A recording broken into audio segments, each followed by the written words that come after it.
também tenho este defeito de falar em português de Portugal, mas eu prometo que vou tentar falar pausadamente para que vocês se entendam. Se assim... Mas, por favor, se não entenderem, façam qualquer espécie de sinal que eu corrijo. Então,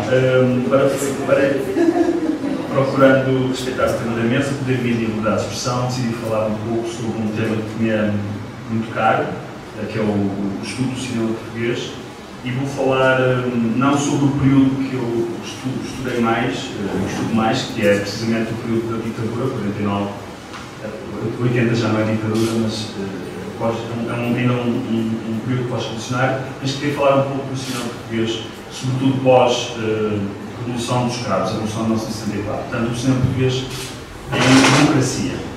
E queria falar da relação do poder político que há em Portugal com o cinema.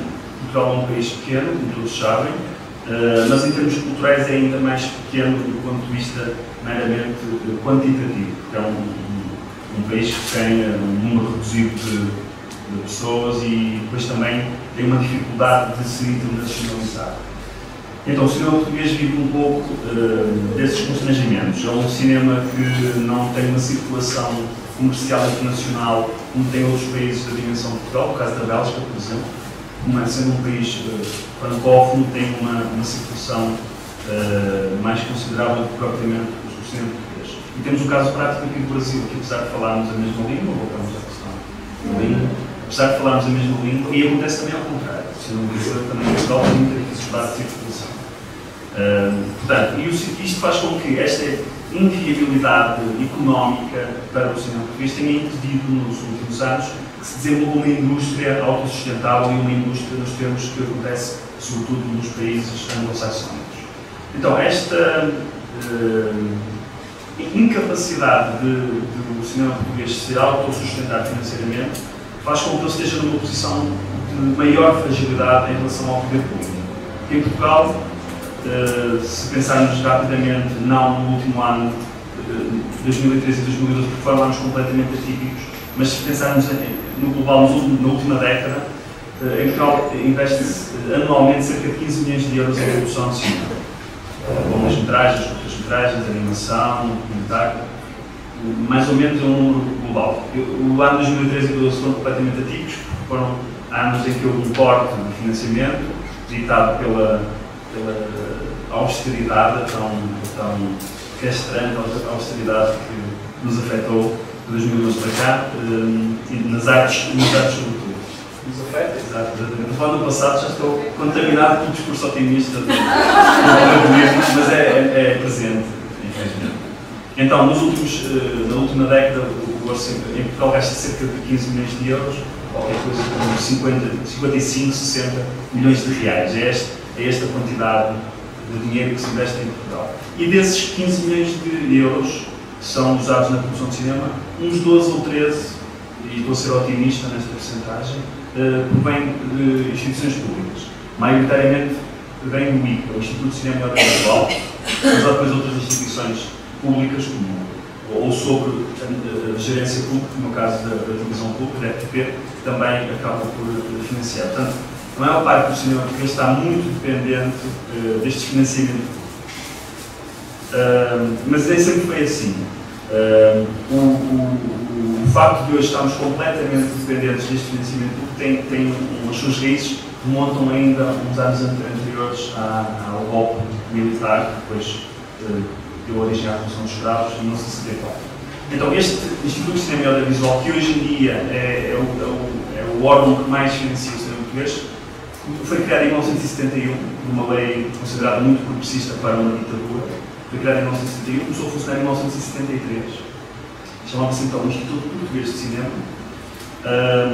Começou a funcionar em 1973 e o primeiro plano de produção, ou seja, o resultado do primeiro edital de apoios, foi publicado em fevereiro de 74. Acabou por não se concretizar, porque entretanto, em abril, aconteceu o golpe militar e então ficou tudo mais ou menos suspenso. E o que aconteceu depois nos anos seguintes à Revolução, 74, 75, 76, 77 também, em termos de produção cinematográfica, é que houve uma enorme produção, enorme reviravolta, todas as prioridades estabelecidas até então foram alteradas. O importante era filmar a rua, filmar a evolução, filmar o presente. A partir de 76, 77, esse paradigma alterou-se novamente, voltou-se um pouco a querer pensar para além do presente, e então começou-se a discutir muito no seio da instituição cinema que caminhos é que poderiam ser os ideais para uma cinematografia como a portuguesa. E então, no final dos anos 70, e sobretudo logo a partir de 1980, há uma série de factos políticos e derivam de decisões políticas que alteraram profundamente aquilo que era e aquilo que passou a ser o cinema português.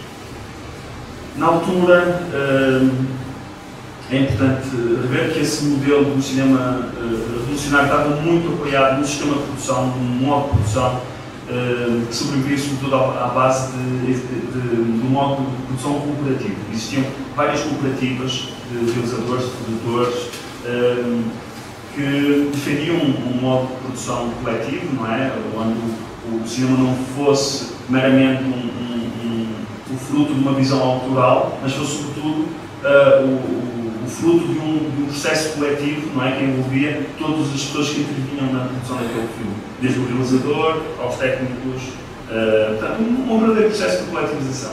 Esse período houve cooperativas de produção que se evidenciaram mais, no caso do Centro de Cinema, mas havia muitas outras cooperativas. Vou lembrar do Grupo Zero, por exemplo, que era uma cooperativa de produtores de cinema que também estava muito ligada ao teatro, a Vir Ver, a Cine Qua Non, enfim, uma série de cooperativas que resultaram desse esforço de todos os cineastas fazerem um cinema que tinha supostamente uma mensagem coletiva, uma mensagem social muito forte. Era muito importante usar o cinema naquele período como um instrumento, não queria usar a palavra instrumento, mas não encontro outro mais indicado. O cinema amaro. Portanto, era um instrumento para mais do que educar as populações, era dar-lhes precisamente esse espírito crítico para poderem parar para a realidade com outros olhos. E nesse período foi também muito importante o contributo de cineastas estrangeiros que, entretanto, se juntaram a Portugal. O Glauber Rocha foi um desses casos de um cineasta que, estando na Europa, mal soube da Revolução Portuguesa, dirigiu-se logo a Portugal, chegou a Portugal no dia 27 ou 28 de abril de 74 e no dia 1 de maio de 74, o primeiro de maio em Liberdade, ele já andava nas ruas de Lisboa a entrevistar as pessoas e enfim, é isso, a filmar, a fazer inquéritos, entrevistas a militares, a populares. Esse resultado está ainda hoje visível num documentário coletivo chamado As Armas do Povo, que teve a produção do Glauber Rocha, mas muitos outros.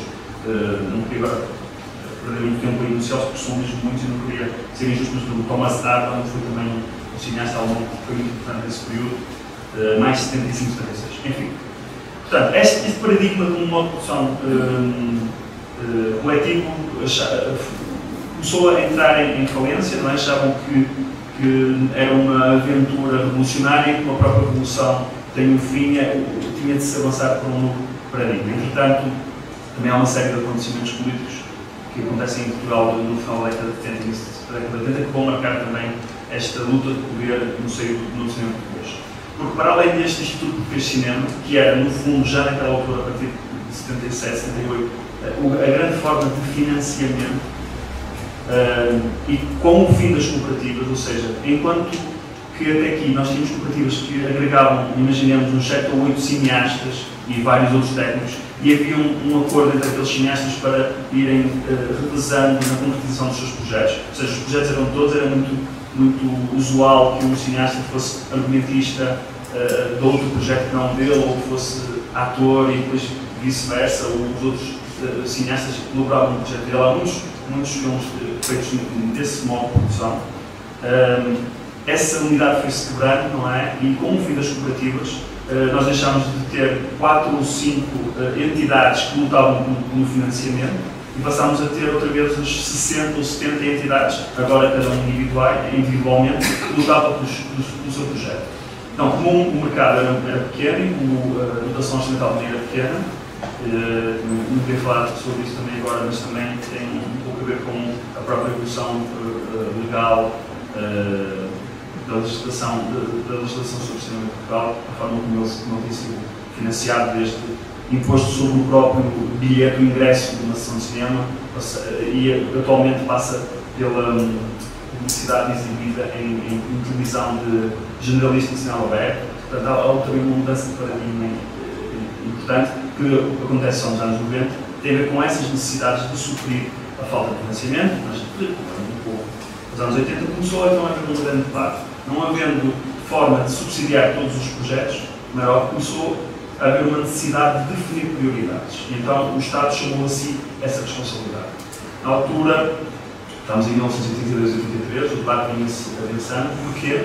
Porque, por um lado, há uma série de filmes portugueses que conseguem finalmente quebrar essa barreira da asfixia das fronteiras internas e começam a internacionalizar-se. Há uma série de cineastas, como o Manuel Oliveira à cabeça, mas também o António Reis, a Maria Vida Cordeiro, o Paulo Rocha, o Jorge Silonel, o João Botelho, enfim, uma série de cineastas que conseguem marcar presença naqueles principais festivais de cinema europeus, aqueles festivais de cinema, Cannes, Veneza, Berlim, enfim, que ditavam o que era cinema de qualidade e o que era cinema, o que não era cinema de qualidade. Então, se por um lado temos estes filmes que começam a romper essa barreira e começam a ter um reconhecimento internacional de um circuito por si já muito prestigiado, por outro lado temos também um corpo de filmes que não se revêem muito nesse tipo de padrões estéticos e que reivindicam um cinema não sendo popularucho, não sendo uma porno chanchada, como um símbolo de um objeto mais esteticamente menos exigente, não sendo muito popularucho, mas que fosse do agrado popular e que fosse simultaneamente um compromisso, uma espécie de uma terceira via entre um cinema de qualidade, portanto artístico, e um cinema popular. Então temos nesse caso filmes como Killers do Modo Fita, temos o Manhã Submersa do Mauro António, temos o Modo Fita do José Fonseca Costa. Temos uma série de filmes que começam a obter pela primeira vez em décadas, desde os anos 50, que não se registravam números de bilheteria tão importantes para o cinema português. Quebrou-se uma barreira mítica de no fundo ter 100 mil espectadores. Isto é completamente insignificante para o mercado brasileiro, mas para o mercado português a barreira dos 100 mil espectadores foi uma barreira, uma espécie de um oásis que não se conseguia alcançar desde os anos 50. Portanto, isto também são dados muito fortes para o poder político. E então o Ministro da Cultura de então, Francisco Couto Pires, fez um discurso que é considerado fraturante, porque a partir daí assumiu uma querela, uma luta entre duas concepções de cinema que eram irreconciliáveis precisamente por causa da falta, da fragilidade do mercado e da falta de financiamento público. Então, numa metáfora um pouco infeliz, o Ministro disse: meus senhores, todos nós queremos fazer cinema, não foi textualmente assim, mas provavelmente todos nós queremos fazer cinema, não há dinheiro para todos, por isso nós temos de definir claramente se queremos fazer filmes para Bragança ou se queremos fazer filmes para Paris. Bragança é uma cidade no interior de Portugal, portanto, considerado uma zona do país mais subdesenvolvida. Na altura era considerada um reflexo desse Portugal mais rural, mais atrasado, menos aberto. E claro, Paris é a capital da arte. Portanto, esta metáfora definiu um pouco a batalha que se travou na primeira metade dos anos 80. De um lado, aqueles que queriam os filmes para Bragança, produzindo a metáfora, e do outro lado, aqueles que queriam os filmes para Paris. Portanto, basicamente, foi este o grande debate que se viveu na primeira metade dos anos 80. E o que acontece, sensivelmente a partir dos 85, é que claramente o poder político optou pelos filmes para Paris. E então toda a política de financiamento que não é definida diretamente pelo Estado, nem pelo Governo, nem pelo Ministério da Cultura, mas sim por este Instituto Português de Cinema, que entretanto se transformou em IPAC, Instituto Português da Arte Cinematográfica e Audiovisual, portanto incluindo também a televisão, depois passou a ICAM, Instituto de Cinema Audiovisual e Multimédia, portanto incluindo também a multimédia e, curiosamente, deixando cair uma marca forte, não é apenas uma mudança de designação, o facto da palavra português que tinha existido na primeira designação, Instituto Português de Cinema, na segunda designação, Instituto Português de Cinema, de Arte Cinematográfica e Audiovisual. Agora o ICAM deixa cair o substantivo português, não é? E passa a ser o ICAM e o atual ICA, Instituto de Cinema e Audiovisual. Portanto, voltou a deixar cair a área do multimédia. Portanto, apesar desta mudança que ocorreu entre 73 e 2014 de designações, tem sido este órgão o principal financiador da política cinematográfica para Portugal. Eu digo que ele não é o Estado que decide diretamente, mas este organismo é um organismo público, cujos diretores são nomeados pelo Ministério, agora Secretário de Estado da Cultura. Portanto, tem toda uma lógica de um organismo público que, sendo oficialmente independente, não é? Não tem essa independência muito bem assegurada, por assim dizer. A não ser muito mais direto, que está a ser firmado no termo processo. Portanto, apesar desta alteração, a partir de 85 há claramente uma mudança política, e então começa-se a definir claramente que o tipo de projetos é que são financiáveis pelo Estado. Claro que há exceções, há medidas excepcionais, e há outros programas que vão surgindo para que, de alguma forma, se tente compensar aquelas pessoas que, desde então, se dizem injustiçadas e se dizem discriminadas. Então, criaram-se uma série de programas. Um deles, que foi aquele mais mediático, chamado FICA, Fundo de Investimento para o Cinema e Audiovisual, funcionou entre 2007 e 2009, basicamente, apesar de oficialmente ter durado mais um tempo, mas ficou sem dotação orçamental, portanto deixou de funcionar na prática. Era um fundo de investimento, um plano de investimento em que o Estado português se associava a uma série de parceiros privados, nomeadamente as televisões e empresas ligadas à comunicação e à produção de conteúdos, como agora se diz. Agora não se faz filmes, não se faz televisão, nem se faz cinema, faz conteúdos. E portanto a PT, que agora foi engolida pela Oi, aparentemente é uma fusão, mas foi engolida pela Oi, a PT Portugal Telecom, era também, por exemplo, uma das entidades interessadas em participar nesse fundo, nesse FICA. Há outros programas, também públicos, que não são exclusivamente portugueses, mas com Portugal também participa. O caso do Ibermédia, um programa para a produção de cinema e televisão, portanto, conteúdos cinematográficos e audiovisuais, com vários países da América Latina e dos dois países também. E há outros ligados também à ideia da lusofonia, da política da lusofonia do Estado português, muito ligado à CPLP, que é também uma das instituições que financia cinema. Portanto, através desses programas paralelos ao ICA, que é a grande parte do investimento, o Estado português foi também munindo o mercado de outras ferramentas para se fazer uma produção cinematográfica que fosse ao encontro dessa vocação. Por um lado, a ligação à América Latina, daquilo que o programa Ibermédia é a maior iniciativa visível, e por outro lado também um aprofundamento das relações com os países africanos, a expressão portuguesa, e também no caso Timor e Macau, que já não tem uma ligação oficial com Portugal, mas mantém também sendo um dos parceiros do CPLP enquanto uma comunidade lusofalante e com uma raiz histórica portuguesa. Portanto, o Estado português tem também investido de uma forma muito mais direta no fomento, numa política de fomento dessas relações. Então, aquilo que me levou a falar hoje aqui foi uma entrevista dada anteontem, dia 12 de 3, ao Diário de Notícias, que é um jornal português, dado por uma pessoa que é um diretor de produção, Henrique Espírito Santo, recentemente convertido em ator, é um dos protagonistas de um filme que fez muito sucesso aqui no Brasil, que é o filme Tabu, do Miguel Gomes. O Henrique Espírito Santo é o narrador da segunda parte do filme, é o protagonista enquanto idoso. Mas este Henrique Espírito Santo é uma figura muito importante da história do cinema português e da história da cultura em Portugal, porque atravessou várias décadas. Ele começou a trabalhar nos anos 50, ele fez parte do movimento cinecologista, que é um movimento de resistência cultural muito forte em Portugal, que durante os anos 50 e os anos 60, o período de maior de maior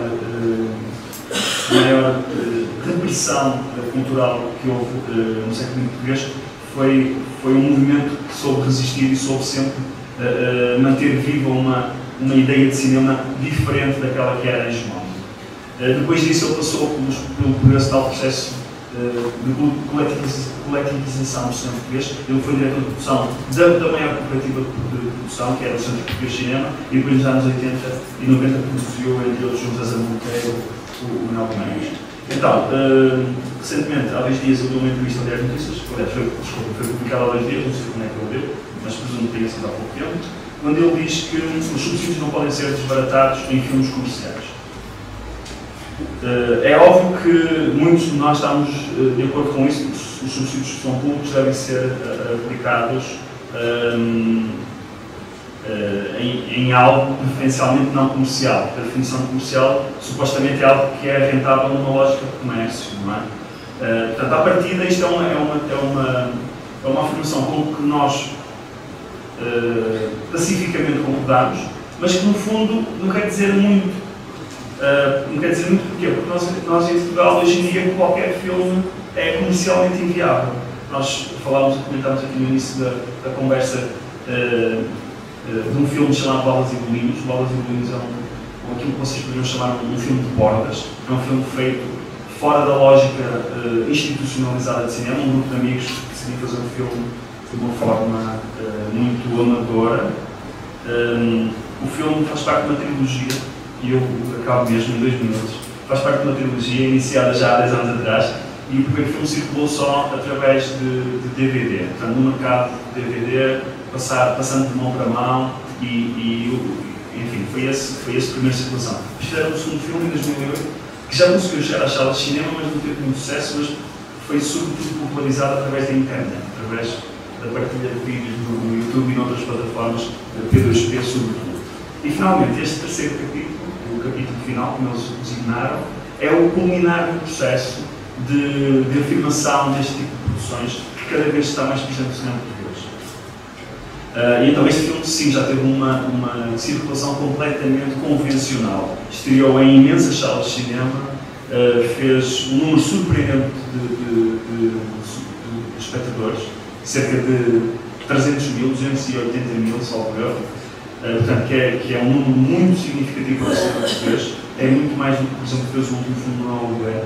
O G.G. Sombra, em Portugal, fez pouco mais de 12 mil espectadores, que é um filme que depois circulou muito mais internacionalmente. Portanto, e o G.G. Sombra, como é ressalvar, foi um filme financiado pelo ICA, portanto, um produto do que é que o Estado português entende como deve ser, o cinema português que deve ser exportável. Mas o que nós verificamos rapidamente é que mesmo este Balas e Bolinhos, que tem 300 mil espectadores, não é financeiramente autossustentável. Portanto, é uma aventura de amigos que decidiram fazer um filme e que não é monetariamente viável. Eles demoraram 6 ou 7 anos a conseguir fazer um filme, uma produção completamente low cost. E, portanto, isto leva-me a interrogar um pouco aquilo que se convencionou chamar em Portugal, e provavelmente muitos países, mas eu falo do caso português, que é que eu conheço melhor, aquilo que se convencionou, que se naturalizou completamente no discurso e no debate sobre o cinema português e sobre a financiação do cinema português, que é esta dicotomia, não é, entre o cinema de Paris e o cinema de Bragança. Convencionou-se e naturalizou-se este discurso.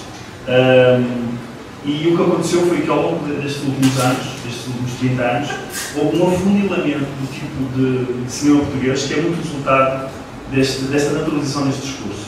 Há um livro, atenção, não estou aqui muitas vezes valor, eu gosto do cinema português que se faz em Portugal, gosto muito desses autores, mas aquilo que aconteceu e aquilo que muitas pessoas reclamam é que muitos cineastas foram silenciados porque ao deixarem de ser sucessivamente financiados, deixaram de realizar. Há um caso gritante de um cineasta que foi muito importante na década de 60 e 70, chamado António Macedo. António Macedo continua vivo e pela saúde, mas já não faz um filme. O último filme que fez foi em 1993. Portanto, é um cineasta que teve uma carreira incrível nos anos 60 e 70, fez parte daquilo que foi o nosso cinema novo, o nosso cinema português. Os filmes dele estiveram presentes em Cannes, em Veneza, mas porque naquela altura decisiva, naquela altura que se fez um debate fraturante e que ele ficou do lado dos filmes para Bragança, a partir daí foi completamente ostracizado e deixou de filmar. É apenas um exemplo de muitos outros. Eu já me alonguei demais. Por isso, deixo só aqui algumas pistas para reflexão. Gostava muito de continuar a falar disto agora no parte final e peço imensa desculpa pelos problemas. Muito obrigado pela atenção.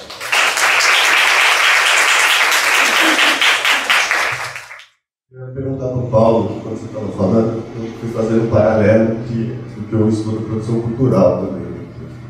E no Brasil, o processo de neoliberalização, nos anos 90, a gestão da cultura foi transferida em parte das mãos do Estado para as empresas. Né? E os critérios que elas usam para escolher as produções culturais que vão ser financiadas com lei de isenção fiscal da lei, é 100% dinheiro público administrado pelas empresas privadas. São critérios que o Estado já usava do Estado Novo da ditadura. Que até a Maria tinha falado, a questão é drogas, filmes que não incentivem o uso de drogas, violência, uso de armas e pornografia. E aí eu queria perguntar em relação a Portugal, como que funciona essa... Até o Baden, que foi no Roda Viva, teve o Pichote censurado e falou que não consegue patrocínio para os filmes dele aqui no Brasil, ele prefere filmar na Europa. Como que funciona, mesmo quando o Estado fornece incentivo e investe nas produções culturais, filmes e peças que critiquem o próprio governo, o Estado, ou instituições, ou mercados, empresas privadas. Você falou dos silenciados, dos diretores silenciados, essa proximidade também do financiamento público com as empresas privadas. Você chegou a tocar um pouco, mas queria que você pudesse aprofundar. Obrigado. Em Portugal não existe esse cenário, é uma mentira, não existe nenhuma lei Bonet. Portanto, o financiamento do ICA também não provém do Orçamento Geral do Estado, portanto, não é dinheiro dos contribuintes, é uma taxa que foi primeiro instituída sobre o ingresso do cinema, começou por ser uma chamada adicional, 20% do que a gente pagava no ingresso de cinema revertia para um fundo que depois era distribuído. E nos anos 90, quando surgiram as televisões privadas, 92, 93, 94, por aí, 92 e 93 quando surgiram os dois canais que ainda existem hoje. Mas acho que essa lei é alterada em 94. Como começou a haver, ao longo dos anos 80, começou a haver um crescimento do número de espectadores em cinema, o valor foi-se tornando muito... foi caindo muito. Caiu para metade num espaço de 10 anos. Então resolveu-se substituir esse imposto por um novo imposto, uma taxa, que é cobrada sobre os anunciantes, que é também outra informação que tem sido mal difundida pelos meios de organização de comunicação social, porque são um dos principais interessados. A mensagem que se passa é que são as televisões que financiam o cinema em Portugal. É mentira.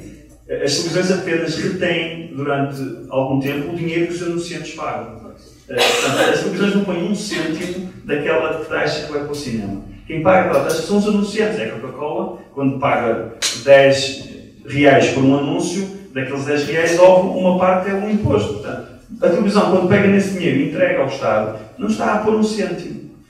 Pronto, mas eles criou-se esta ideia errada de que é a televisão que financia o cinema em Portugal. E eles têm usado isso, por exemplo, por causa disso conseguiram que o governo criasse o tal FICA e conseguem que o governo invista mais dinheiro público em produtos comerciais.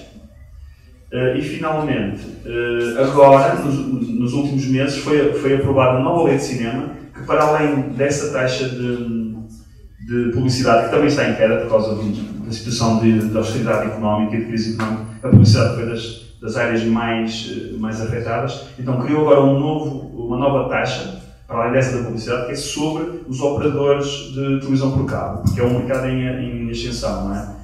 Que foi um caso completamente paradigmático da influência que o poder económico tem sobre Portugal. A lei está feita há 10 anos, foi aprovada há um ano, só entrou em vigor há uns meses, porque durante esse ano as televisões, por isso simplesmente, recusaram-se a pagar.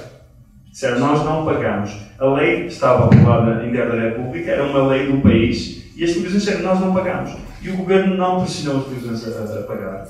Aí sim já era dinheiro deles, porque era a tal taxa sobre o operador de televisão por cabo. E mais, conseguiram um acordo em que se diminuiu substancialmente o valor dessa taxa de 3,5€ para 2,5€, enquanto a lei como foi aprovado, previa em 5 anos o aumento dos tais 3,5€ para 5, esta não prevê. Portanto, o poder económico deixou pura e simplesmente de cumprir a lei, pronto, basicamente. Mas sim, cada vez mais que quem se está a apropriar da produção de conteúdos, agora é um termo em voga que não se faz cinema nem se faz televisão, faz conteúdos. E isso é algo perigoso, não é? Porque esses conteúdos nós não sabemos muito bem o que são. Mas, por exemplo, a PT é uma empresa que quer compra de conteúdos porque precisa de encher a sua grelha de programação. Exatamente. E então, o mercado está completamente desregulado, é um modo de produção selvagem, onde se procuram conteúdos e não interessa que tipo de conteúdos são esses. E pronto. Eu queria dizer que eu também estranhei você colocar, Paulo, a questão da qualidade como sendo prioritária do financiamento, porque geralmente o que ocorre é o contrário. Quer dizer, o difícil são os filmes com qualidade, com conteúdo, que visam o pequeno público conseguirem financiamento. E segundo, como eu não conheço muito o cinema português, mas adorei Tabu, eu queria saber, Tabu, onde é que você coloca? Né? E se teve financiamento ou não. O meu problema não é que se faça filmes de qualidade, não é? O meu problema é o que é que se entende por qualidade.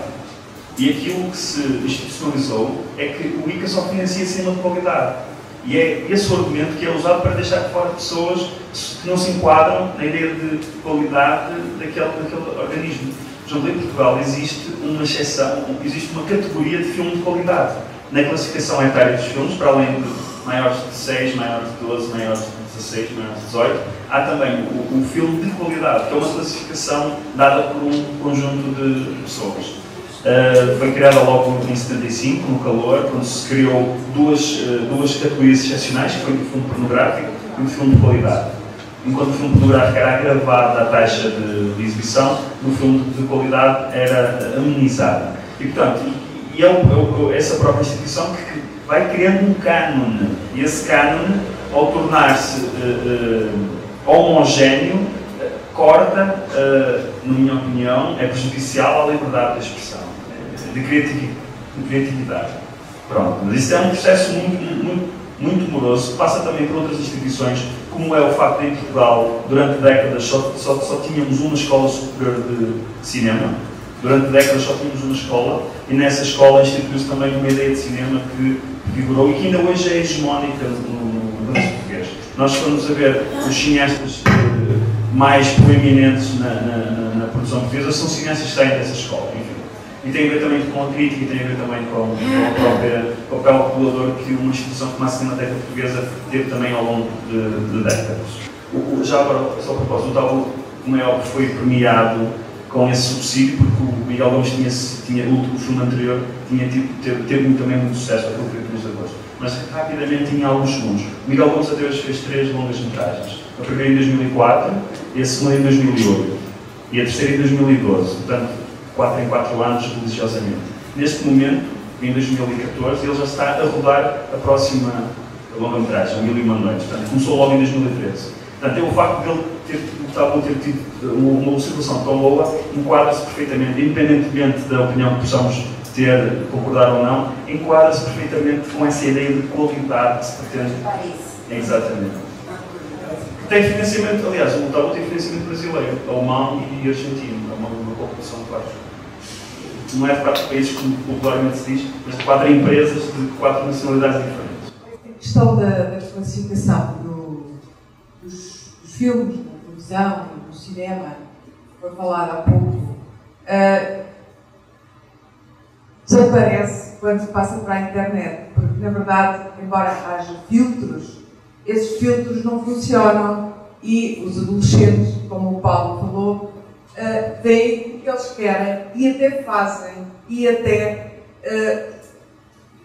produzem conteúdos que o Paulo considerou perigosos. Eu acho perigoso considerar perigoso, porque estamos a dar um passo em direção a uma forma de censura. Quem vai classificar a internet é um problema, se calhar é o maior problema que temos neste simpósio.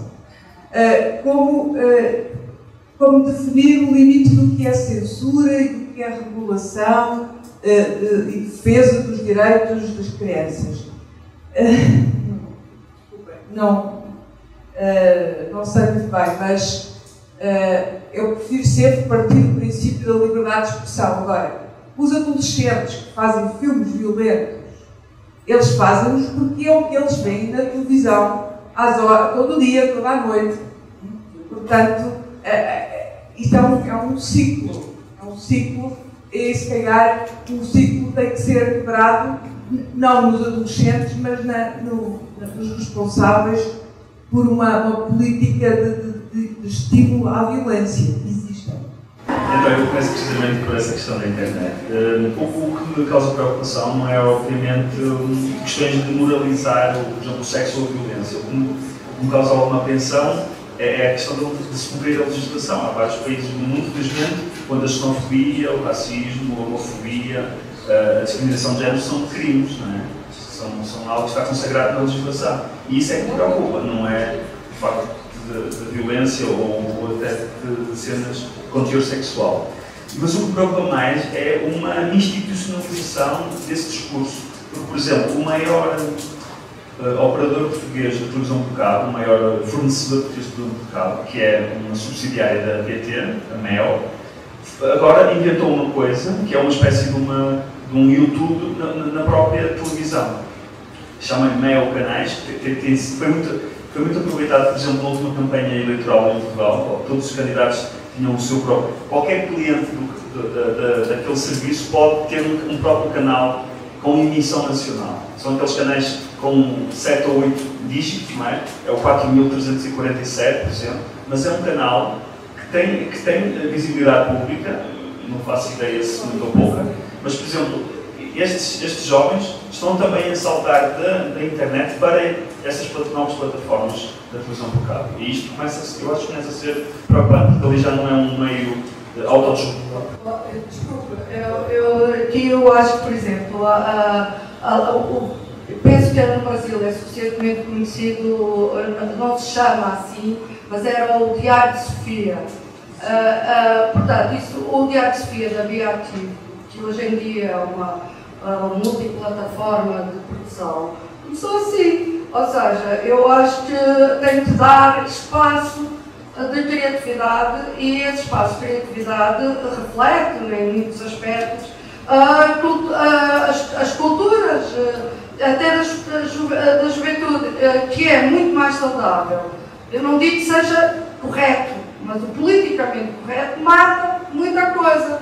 É mais interessante se expressar a xenofobia e o racismo que é identificado, que o politicamente correto, que recalca e depois surge arrastões, não é? Então, esta situação de nós estarmos aqui a falar que é mau, que é bom, não, quer dizer, eu tenho que aparecer, porque reflete a cultura, reflete as culturas, não é? E a seleção natural vem a seguir, esta é a minha opinião. Desculpa, entusiasmo. Não há problema. Eu também tenho a minha opinião. Não estou aqui a defender se é bom ou mau. Estou a dizer que me preocupa enquanto investigador e também enquanto cidadão. Mas isso é a minha opinião. Mas eu vou um pouco por aí. Preocupa-me quando passam esse tipo de mensagens.